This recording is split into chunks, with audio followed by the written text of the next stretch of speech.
Well, friends, I'm Bruno, called Bruno of the Truffles. But today I won't be talking about truffles. I'll be telling you about my region, the wonderful region of Provence, where I was born and grew up, where the Mistral blows. And I'll take you to those hills to discover some of the traditional recipes our elders used to eat. In La Palue-sur-Verdon, thanks to a cook I adore called Jack Maxima.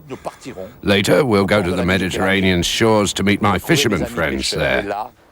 I won't say any more, and I'll let you live a great moment of conviviality, tradition, and friendship. If you're willing, let's go. On our way. We're going together to La Palue-sur-Verdon.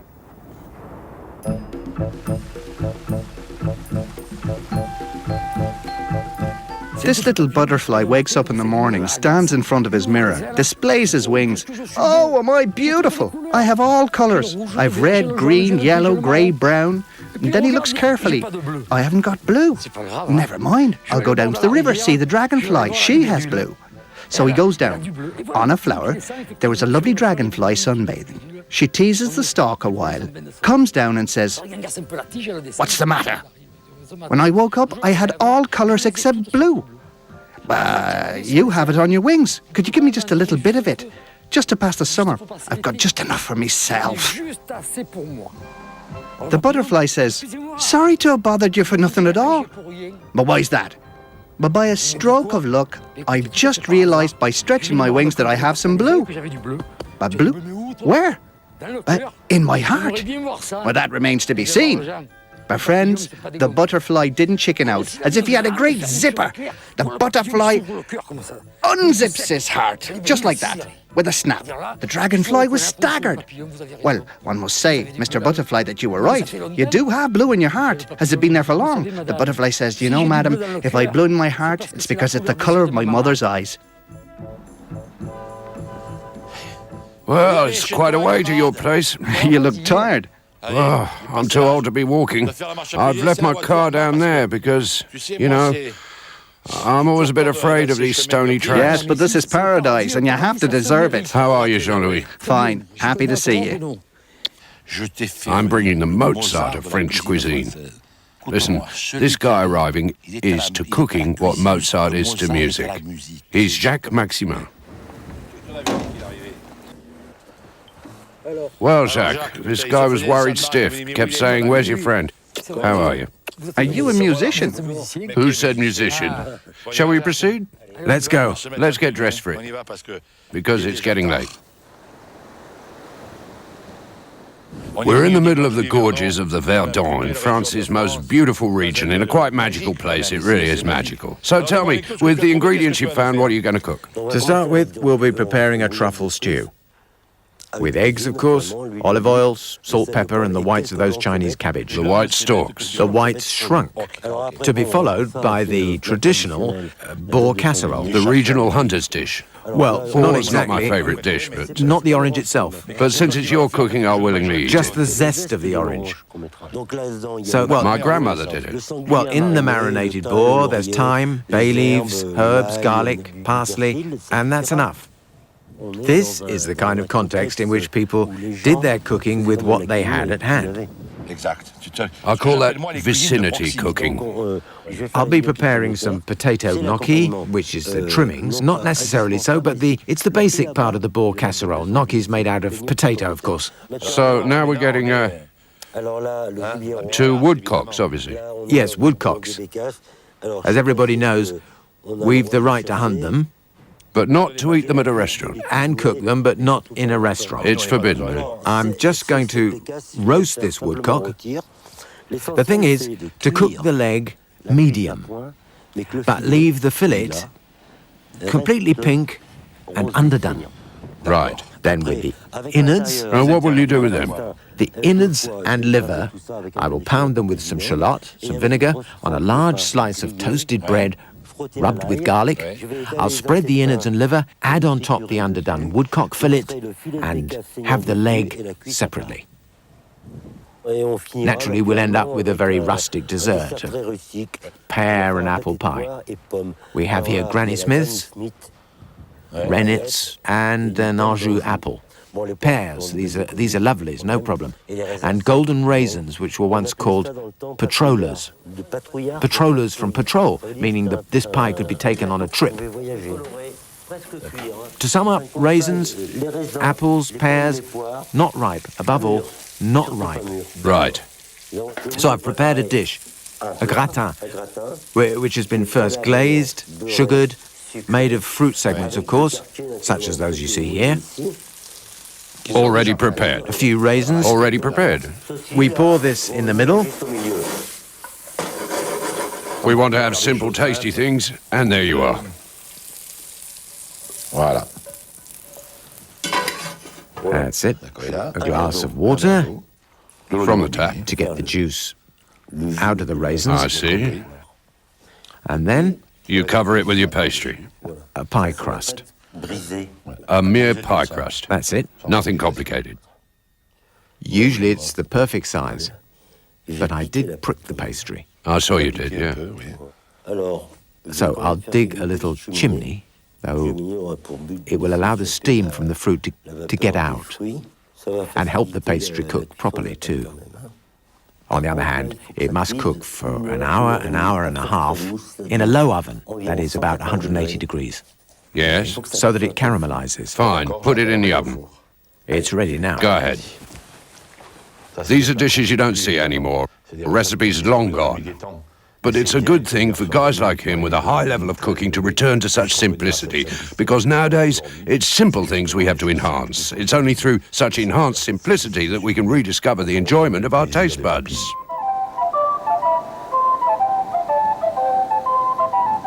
So what are we going to drink, ladies and gentlemen? You're the experts in the art of drinking.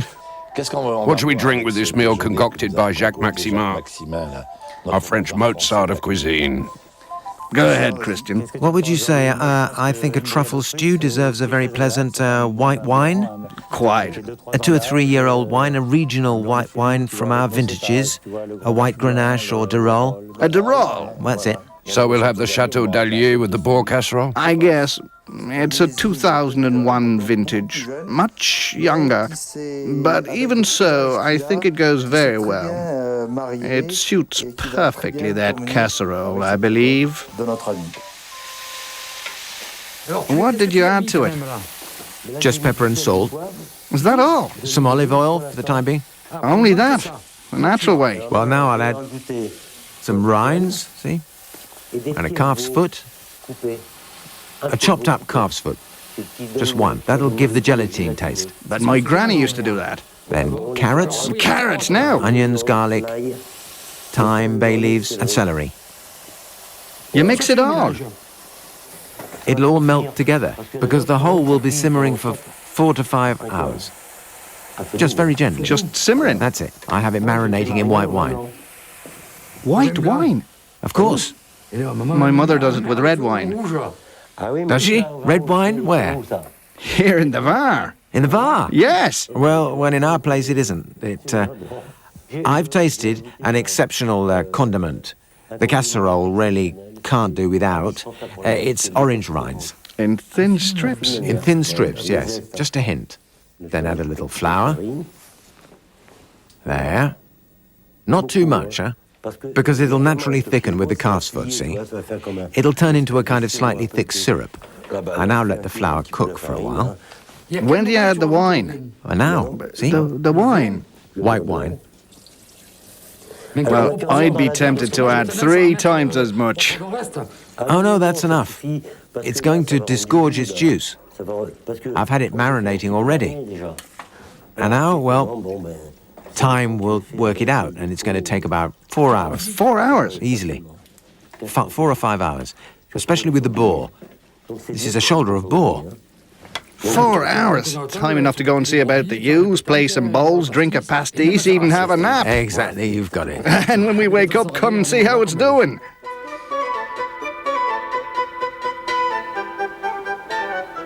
So, Jean-Louis, tell me, while the stew's cooking, tell me the story about the little shack. Since I have no identity card, I can't tell you how old I am. But according to the cadastre, I must have been born about 1772. Figure it out. I should be 220 or 230 years old. Me, the little Provençal hut. I'm not going to tell you my life story. It would only interest beggars. But if you have a minute, I'll tell you in 3 words. I was keeled up on top of the hill there, facing due south and breathing all those scents, thyme, pepper, rosemary, and I was in heaven, really in heaven. I never even saw a beggar. I'd made a friend with a windmill on the opposite hill. On very windy days, he would call by making his wings turn, and I would answer by banging my shutters. And the well, you know the well. He's always got to take part in every conversation, even when it's none of his business. He would turn on his channel. It made some music for us. And we were in heaven. We hardly ever saw any beggars. A few hares, a few. Oh, yes. Yes, the one we often saw was the old man. When the old man came up the hill, to us it was a real holiday. Then I tell you, he would settle there, arranged somehow the vineyard's low walls, and out of breath, would sit at my feet on the cold stone and roll a cigarette. And gazing at the view, he would talk by himself, or talk to us. We never knew. Then one day, who knows why, without warning, we never saw him again. And days went by, time went by, and we never saw him again. Yes, time went by, and we never saw the old man again. Then a few years later, they just demolished those low walls, and they unrolled that tar ribbon. They also bashed us up. The well bore the brunt of it, 4 crushing blows, and he was done for. I found myself with a tarred road coming to my feet. So I thought, well, that's it. Hut that I am, my time has come. I'm telling you all this because you're nice. I like you. I wouldn't tell them. They say those people are so wealthy that they even have castles in the air. What would they care about a small Provençal cottage that as days go by is dying by the side of the highway? This is thanks to you. Oh, thank you, my friends. Well, your 91 vintage is tops. You said you had none left. How come you serve us some today? These are the scrambled eggs. As I said before, they take 15 minutes to cook. They're ready now. A drop of olive oil. Eat them quickly because they keep on cooking. I have to serve it quickly. Have a little crouton with it, well roasted. Thank you.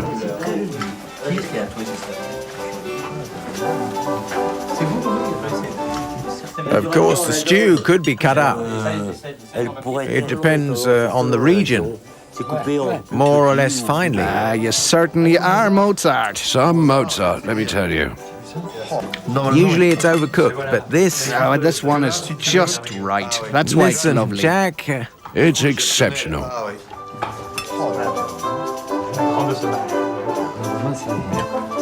A real treat. Amazing. Let me tell you, friends, I don't know what you think about it, but after such a meal, it's imperative to have a nap. Mozart.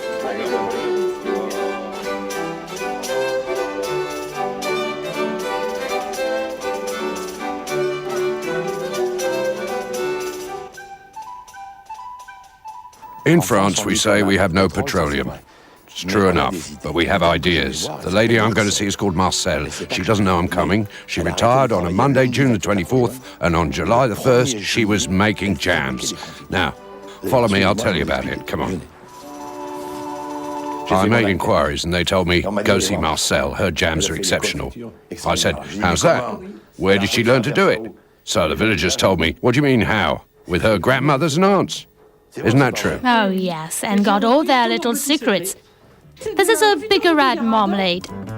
Our original bitter orange with a drop of white rum and an orange slice that will nicely decorate the jar.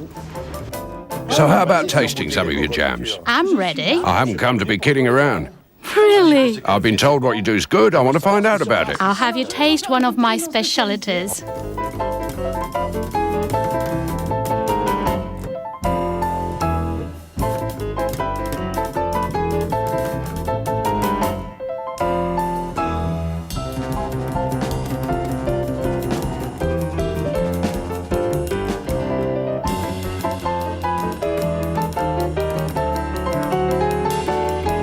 Well, Marcel, I have to go now. Well, have a good trip. Thanks a lot. Goodbye. Oh, I'll be back. I know the way now.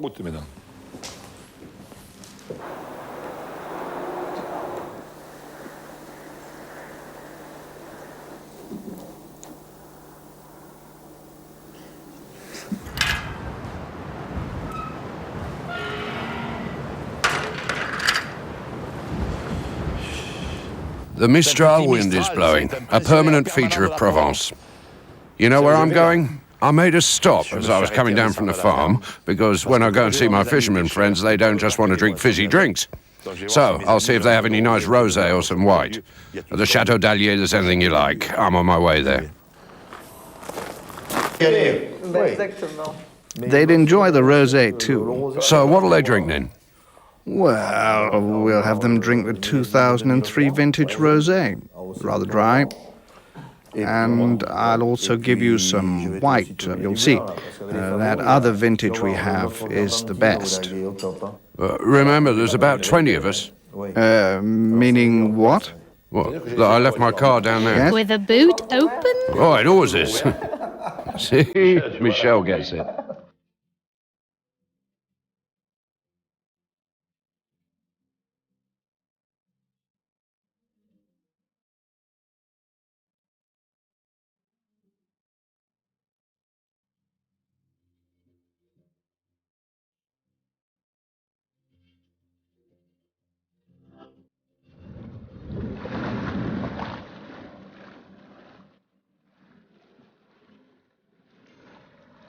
It's going to be a bit windy today. Look at those waves, they're all tossed about.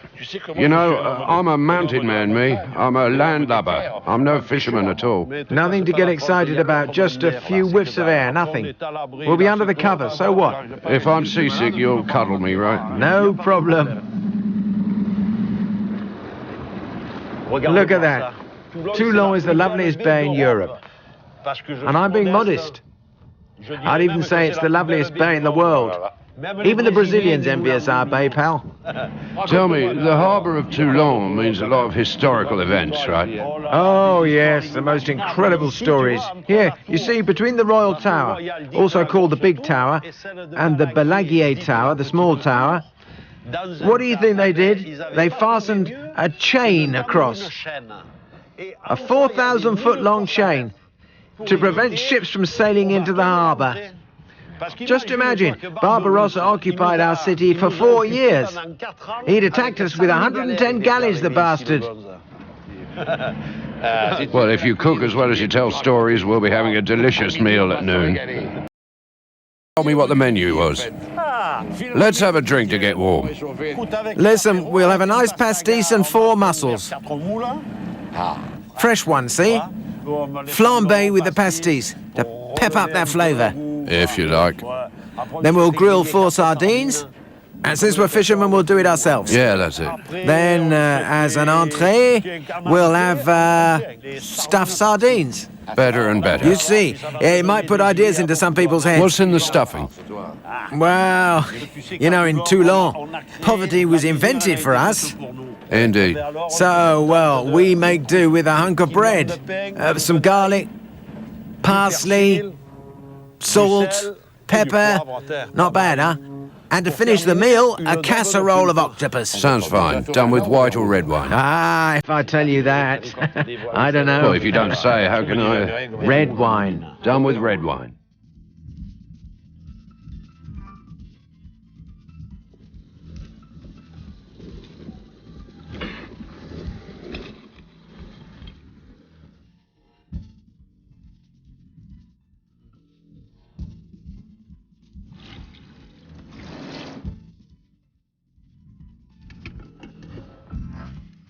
Là.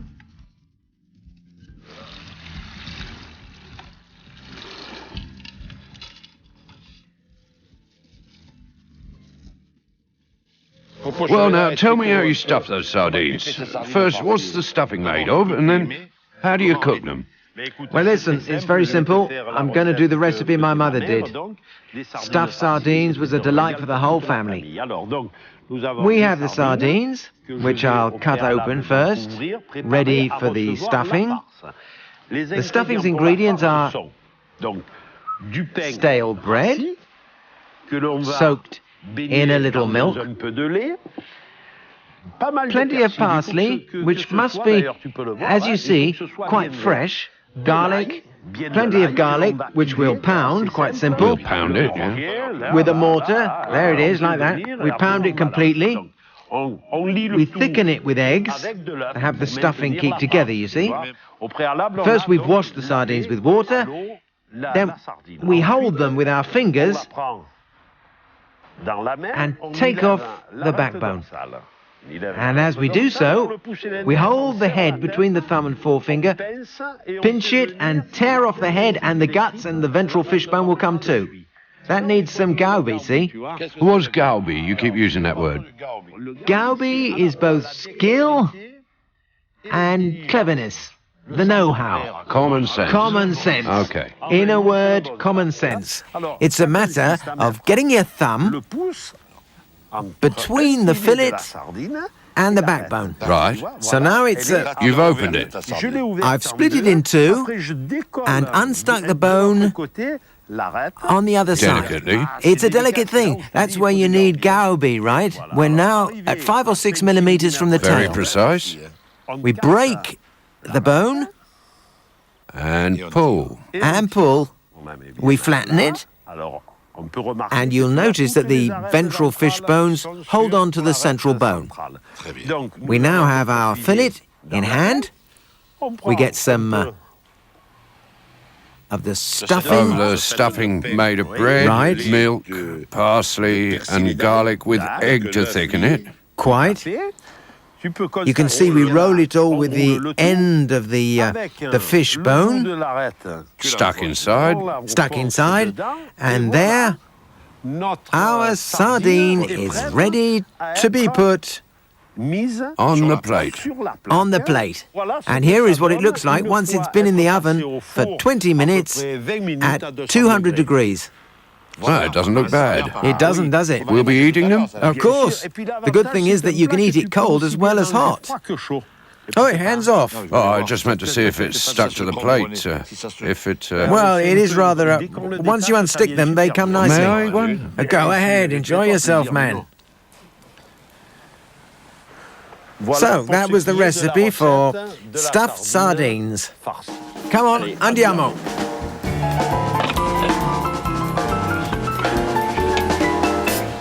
These are certainly not the kitchens of the Ritz. It's not the Ritz. No, Well, we weren't aiming for that sort of thing. no, certainly Now, not. tell me what we're doing. We're getting these mussels ready for our pre-dinner drink. We got them at the Toulon mussel beds. Yes, I saw that. We saw them and went to get those lovely mussels at Toulon. Lovely mussels of Toulon. They've been trimmed and washed, cleaned. We pour them on top of the pan so they'll open up. Sit there.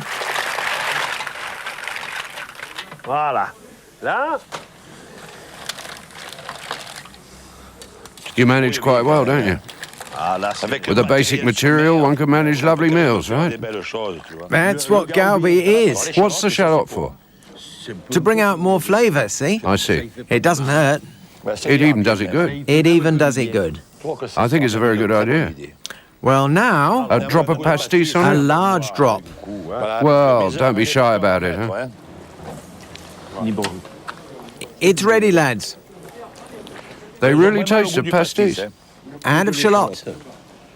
There certainly are people who make life more difficult, but such simplicity is really captivating.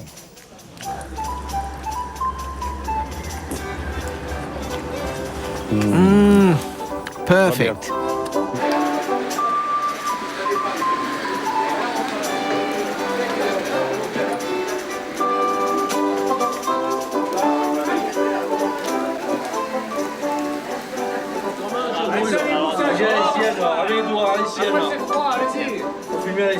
Il faut la manger comme ça? On les a mis dans les assiettes, on met ça dans les assiettes. Après, je passe là-bas. L'autre, il fait ça serait de faire un pont entre Monaco et New York. Et Dieu, il fait rien. Attendez, comme tu l'ouvrage de côté, ça. Very good. Marcel, une sardine. Voilà. Et on n'envoie pas la même vite, hein? Non, Attention. allez-y, ça arrive où? On mange, on brûle. J'ai l'assiette, avec doigts, l'ancienne. Après c'est froid, allez-y. Faut filmer à l'ancienne. Il faut la Quel est le souhait à formuler? Oui, j'aurais le souhait à formuler. Quel est votre...